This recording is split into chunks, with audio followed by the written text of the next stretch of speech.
Isang pinagpalang araw sa inyong lahat. Tayo po'y magninilay sa salita ng Diyos. Ang pinagmumulan ng awa ng ating buhay, ang salitawa. Happy Easter po sa inyong lahat. Nasa octave of Easter po tayo ngayon. Ito po ay isang linggong pagdiriwang natin ng araw ng muling pagkabuhay ng ating Panginoon. Dahil ito po'y pinaka-importanting aspeto ng ating pananampalataya, kaya ating ipinagdiriwang din ito ng isang linggo, yung mismong araw ng muling pagkabuhay ng ating Panginoon. Ang ating pong ebanghelyo ngayon ay pagpapatuloy po ng ating ebanghelyo kahapon. Si Maria Magdala at yung isa pang Maria ay nagpunta sa libingan para i-anoint ang katawan ng ating Panginoong Jesucristo. Pero nang nagpunta sila sa libingan, nawawala ang katawan ng Panginoon.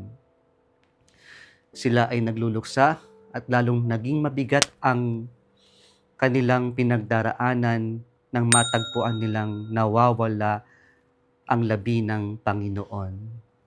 And so in this very difficult situation, the Lord told them, "Do not be afraid." At ito ang mensahe ng Diyos sa atin ngayon, na huwag tayong matakot sa lahat ng ating mga libingan sa buhay. Huwag tayong matakot sa lahat ng mga kadiliman, sa mga hirap at bigatin ng ating buhay. Mayroong pag-asa at walang sana tayong mawawalan ng pag-asa. Nasabi ng Panginoon, "Go and tell my disciples." At ito yung mission natin ngayon. Ang kwento ng muling pagkabuhay ng Panginoon ay hindi lamang isang historical event, pero isa itong faith event na kailangan nating ipagpatuloy na ipahayag.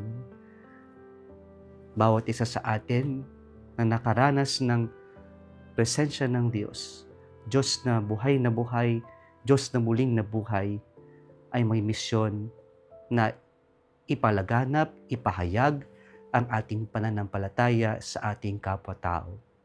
Pagpapatuloy, kaya sa buhay natin, kailangan din natin magpatuloy.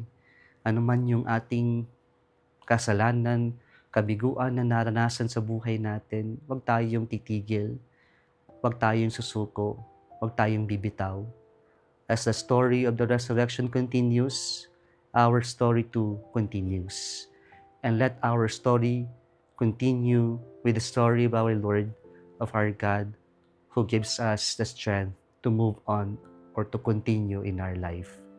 Kung nagustuhan mo ang video na ito, huwag kalimutang mag-like, i-share at mag-subscribe sa Salitawa Facebook page and YouTube channel. Muli isang pinagpalang araw sa inyong lahat.